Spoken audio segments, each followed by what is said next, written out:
அவரும் சஹாபாக்களுடைய கூட்டத்தில் இருந்த மனிதர் தான். அவரை பற்றி தம்முடைய மஜ்லிஸுல் புகாரி ஷரீப் சபையினுடைய அபூர்வ துஆவை கோர்வை செய்த மக்கா முஃப்தி ஸைனி தஹ்லானி ரஹ்மத்துல்லாஹி அலைஹி அவர்கள் கோர்வை செய்த அத்-துரரு ஸனியா ஃபி ரத்தி அலல் வஹாபிய்யா, வஹாபிகளுக்கு மறுப்பாக எழுதப்பட்ட மிக உயர்ந்த முத்துக்கள் என்று சொல்லப்படக்கூடிய அந்த அரபி நூலிலே இவர்களுடைய கொள்கைகளை எடுத்துச் சொல்லும் போது ஸல்லல்லாஹு அலைஹி வஸல்லம் அவர்களை பார்த்து நீதமாக பங்கு வைக்க வேண்டும் என்று சொல்லி அந்த மனிதர் அவர் சஹாபாக்களோடு இருந்தவர்தான். அவரும் தொழுவார், நோன்பு நோற்பார். அவர் ஜுப்பா போட்டிருந்தார், மிகப்பெரிய தலப்பாயை கட்டி கையிலே ஒரு கம்பும் நீண்ட தாடியும் வைத்திருந்தார் என்று அவருடைய பண்பை இமாம் அவர்கள் குறிப்பிட்டு காட்டியிருக்கின்றார்கள். அப்போது ஸல்லல்லாஹு அலைஹி வஸல்லம் அவர்களுக்கு கடுமையான கோபம் ஏற்பட்டது. அவர்களுடைய முகத்தில் கோபத்தின் மாற்றத்தை கண்ட ஹஜ்ரத் உமர் இப்னு கத்தாப் ரலியல்லாஹு தஆலா அன்ஹு உடனே எழுந்து வாளை கையில் ஏந்தியவர்களாக தஅனி யா ரசூலல்லாஹ் அத்ரிப் ஹாதல் முனாஃபிக், அல்லாஹ்வுடைய ரசூலே நாயகமே, இந்த முனாஃபிக்கை நான் கொலை செய்வதற்கு எனக்கு நீங்கள் உத்தரவு தர வேண்டும். யாரை பார்த்து நீதமாக பங்கு வைக்க வேண்டும் என்று இவன் சொல்கின்றான். ஸல்லல்லாஹு அலைஹி வஸல்லம் அவர்கள் ஹஜ்ரத் உமர் இப்னு கத்தாப் ரலியல்லாஹு தஆலா அவர்களை அமைதிப்படுத்தியவர்களாக, உமரே நீங்கள் இருங்கள், அவனை விட்டுவிடுங்கள். அந்த ஹதீஸில் ரிவாயத்தில் அறிவிக்கிறது, ஸல்லல்லாஹு அலைஹி வஸல்லம் அவர்கள் உடனடியாக கோபப்பட்டு சொன்னார்கள், லகத் ஹிப்த வ ஹஸிரத இல்லம் அகுன் அஅதில், நான் நீதமாக பங்கு வைக்கவில்லை என்றால், நான் மோசடி செய்துவிட்டால் நீ இந்த இடத்திலேயே நாசமாக ஆகிவிடுவாய் என்று பதுவா செய்தார்கள். ஆனால் அவன் நாசமாக ஆகவில்லை. காரணம், ரசூல் ஸல்லல்லாஹு அலைஹி வஸல்லம் அவர்கள் நீதமாக பங்கு வைத்து விட்டார்கள். இமாம்கள் குறிப்பிடுகின்றார்கள், ஸல்லல்லாஹு அலைஹி வஸல்லம் அவர்களிடத்திலே இந்த நயவஞ்சகனை வெட்ட வேண்டும் என்று உத்தரவு கேட்ட உமர் இப்னு கத்தாப் ரலியல்லாஹு தஆலா அவர்களை இருக்கச் செய்து விட்டு சொன்னார்கள், இவனுக்கு பின்னால் ஒரு கூட்டம் வர இருக்கிறது. அந்த கூட்டத்தார்கள் எப்படி விட்டவர்கள் என்றால், அவர்கள் தொழுவார்கள் நீங்கள் தொழுவதை போன்று, நோன்பு நோற்பார்கள் நீங்களும் நோன்பு நோற்பதை போன்று, குர்ஆனை ஓதுவார்கள். சொல்லிவிட்டு சொன்னார்கள் ஸல்லல்லாஹு அலைஹி வஸல்லம், எந்த அளவுக்கு தொழுவார்கள் என்றால், நீங்கள் நினைப்பீர்கள் நம்முடைய தொழுகையெல்லாம் தொழுகையா, அந்த அளவுக்கு அவன் ஒவ்வொரு ஃபர்தையும் சுன்னத்தையும் விடாமல் தொழுகின்றானே என்று இந்த இவனுடைய பிச்சலத்தில் வரக்கூடிய அந்த கூட்டத்தார்கள் அவர்களுடைய அமலை பார்த்து நீங்கள் பொறாமைப்படுவீர்கள், உங்களுடைய இபாதத்தை குறைவாக மதிப்பிடுவீர்கள். அந்த அளவுக்கு அவன் தொழுவான். அவன் நோன்பு நோற்பான், உங்களுடைய நோன்பை அவனோடு கம்பேர் சரியாக அதை அளந்து பார்க்கும் போது நாம் நோக்கக்கூடிய நோன்பெல்லாம் நோன்பல்ல, பரதான 30, 29 நோன்புக்கு பெரிய தலையடியாக இருக்கிறது.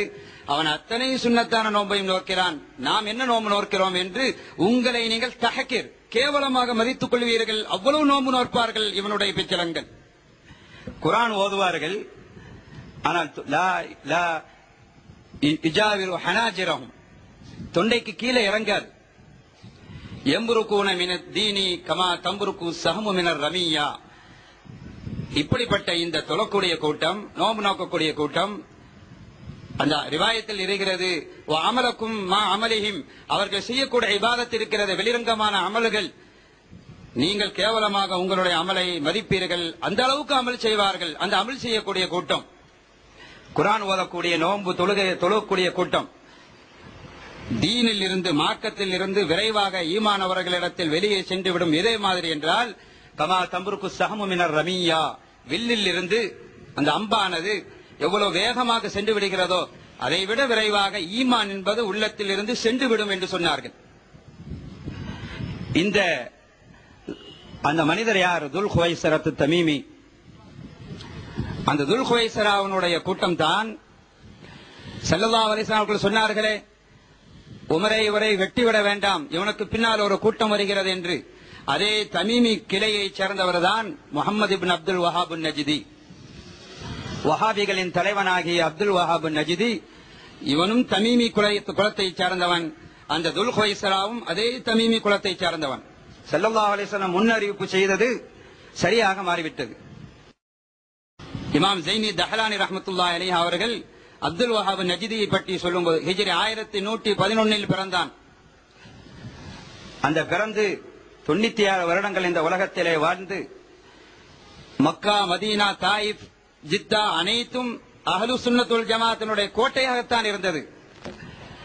ஆனால் வஹாபி கொள்கையை தனது கொள்கையாக பிரகடனம் செய்த அப்துல் வஹாப் நஜ்தி அவன் ஒரு அறிவிப்பு செய்தான். இன்றில் இருந்து பாங்குக்கு முன்னால் ஸலவாத்து சொல்லக்கூடாது. நான் சொல்லக்கூடிய எல்லா பாயிண்ட்ஸ்களையும் நீங்கள் இப்போது இருக்கக்கூடிய இயக்கத்தாரர்களுடைய கொள்கையோடு சேர்த்து பார்த்தால் உங்களுக்கு விளங்கும். அனைத்தையும் தெளிவுபடுத்தக்கூடிய நேரம் இல்லை, முடிந்தவரை நான் தெளிவுபடுத்திக் கொள்கின்றேன். முதலாவது பிரகடனம் செய்தான், இனிமேல் யாரும் பாங்குக்கு முன்னால் காலத்தில் இது போன்ற ஒலி வாங்கி மைக் வசதிகள் இல்லை, மினாராவில் ஏறித்தான் பாங்கு சொல்லப்படும். அப்துல் வஹாப் நஜ்தி அந்த மக்கா ஷரீஃபை தனது படையால் விரட்டி அடித்துவிட்டு தனது வஹாபி கொள்கையை பிரகடனம் செய்து சொன்னான், பாங்கு சொல்வதற்கு முன்னால் யாரும் ஸலவாத்து சொல்லாதீர்கள், தடை உத்தரவு. ஒரு கண் தெரியாத ஒரு முஅத்தின் இருந்தார். அவர்தான் ஹரம் ஷரீஃபில் பாங்கு சொல்லக்கூடிய முஅத்தினாக இருந்தார். அவரிடத்தில் அப்துல் வஹாப் நஜ்தியின் ஆதரவாளர்கள் சொன்னார்கள், நீர் இனி ஸலவாத் இல்லாமல் பாங்கு சொல்ல வேண்டும் என்று சொன்னார். ஆனால் கண் தெரியாத முஅத்தின் கேட்கவில்லை. இல்லை, நான் வளமை கொண்டுதான் செய்வேன் என்று ஸலவாத்தோடு பாங்கி சொன்னார். இந்த விஷயத்தை அப்துல் வஹாப் நஜ்திக்கு அறிவிக்கப்பட்டது. ஃபஅமரஹு பிகத்லிஹி ஃபகுத்தில, அவனை கொலை செய்து விடுங்கள் என்று உத்தரவிட்டான். அந்த முஅத்தின் கொலை செய்யப்பட்டார். நான் பேசக்கூடிய அத்தனைக்கும் ஆதாரப்பூர்வமான ஆதாரங்கள் இருக்கிறது. யாருக்காவது சந்தேகம், அது மேலதிகமான விளக்கங்கள், அது ஆதார நூல்கள் தேவைப்பட்டால் இந்த மஜ்லிஸ் முடிந்தவரை கேளுங்கள், தர தயாராக இருக்கிறேன். அப்போது இந்த அப்துல் வஹாப் நஜ்தி மக்காவில் பிரகடனம் செய்தான், இன்றிலிருந்து எனது வஹாபி கொள்கைகளை இங்கு ஏற்றுக்கொள்ள வேண்டும். அது உலமாவாக இருந்தாலும் சரி, அது பெரிய வயோதிபர்களாக இருந்தாலும் சரி, ஆண்களாக, பெண்களாக, சிறியவர்களாக, குழந்தையாக இருந்தாலும் சரி, இதை ஏற்றுக்கொள்ளாவிட்டால் அத்தனை பேர்களையும் கொலை செய்வேன் என்று உத்தரவிட்டான். ஆனால் அல்லாஹ் ரசூலுக்கு பயந்த உண்மையான அஹ்லு சுன்னத்துல் ஜமாஅத்தினுடைய உலமாக்கள் அவனை கடுமையாக கண்டனம் செய்தார்கள், எதிர்த்தார்கள். அதனால் பல்லாயிரக்கணக்கான உலமாக்களையும் ஆண்கள் என்று பார்க்காமல், பெண்கள் என்று பார்க்காமல், மலலை என்று பார்க்காமல் கொலை செய்த மாபெரும் கொலைகாரன் தான் இந்த அப்துல் வஹாப் நஜ்தி, வஹாபி இயக்கத்தினுடைய பவுண்டர். நாம் ஏன் சொல்கிறோம் என்றால், சுன்னத்துல் ஜமாஅத்துக்கு கொள்கைக்கு மாற்றமான அத்தனை வழிகேடுகள், ஆனால் பேரிலே லேபிள் வேறதாக இருக்கலாம், சரக்கு ஒன்றுதான். ஒரே சரக்கை அப்துல் வஹாப் நஜ்தி அவனுக்கு முன்னால் பெருமானார் ஸல்லல்லாஹு அலைஹி வஸல்லம் அவர்களிடத்தில் இந்த வழிகட்ட கொள்கை முஷ்ரிக்கீன்கள் இருந்தார்கள், குறைஷி காபிர்கள். அதனை அடுத்து நயவஞ்சகர்கள், முனாஃபிகீன்கள் இருந்தார்கள். ஸல்லல்லாஹு அலைஹி வஸல்லம் அவருடைய காலத்திலே அந்த வழிகட்ட கொள்கைகளுடைய ஆரம்பம் துவங்கிவிட்டது. அதற்கு பிறகு ஹலீஃபாக்களுடைய காலத்தில் ஹஜ்ரத் அலி இப்னு அபீ தாலிப் ரலியல்லாஹு தஆலா அவருடைய காலத்தில் முஅத்தஸிலாக்கள் என்ற ஒரு கூட்டம் வந்தது. ஹலீஃபா அலி ரலியல்லாஹு தஆலா அவர்கள் தீர்ப்பளிக்கும் போது அந்த தீர்ப்புக்கு எதிராக சில கூட்டங்கள் கிளம்பினார்கள். அவர்கள் சொன்னார்கள், குர்ஆனைத்தான் ஆதாரமாக காட்டினார்கள், இனில் ஹுக்மு இல்லா லில்லாஹ், ஹுக்மு தீர்ப்பு என்பது அல்லாஹ் ஒருவனுக்குத்தான். எனவே அல்லாஹ்வுடைய தீர்ப்பை நாங்கள் ஏற்றுக்கொள்வோம், ஹலீஃபா அலி அவர்களுடைய தீர்ப்பை நாங்கள் ஏற்றுக்கொள்ள மாட்டோம் என்று ஒரு கூட்டம் அவர்களில் இருந்து தனியாக ஹாரிஜ், அதனால் அவர்களுக்கு ஹவாரிஜாக்கள் என்று பெயர். அதற்கு பிறகு ஹசனுல் பஸ்ரி ரலியல்லாஹு தஆலா அவருடைய காலத்தில் இதே சரக்கு வேறு லேபிளிலே வந்தது, முஅத்தஸிலாக்கள் என்ற ஒரு பெயர். இமாம் ஹசனுல் பஸ்ரி ரஹ்மத்துல்லாஹி அலைஹி அவர்கள் மாணவர்களுக்கு பாடம் நடாத்தி கொண்டிருக்கும் போது சில மாணவர்கள் சுன்னத்துல் ஜமாஅத்து கொள்கைக்கு மாற்றமான சில கேள்விகளை கேட்டார்கள்.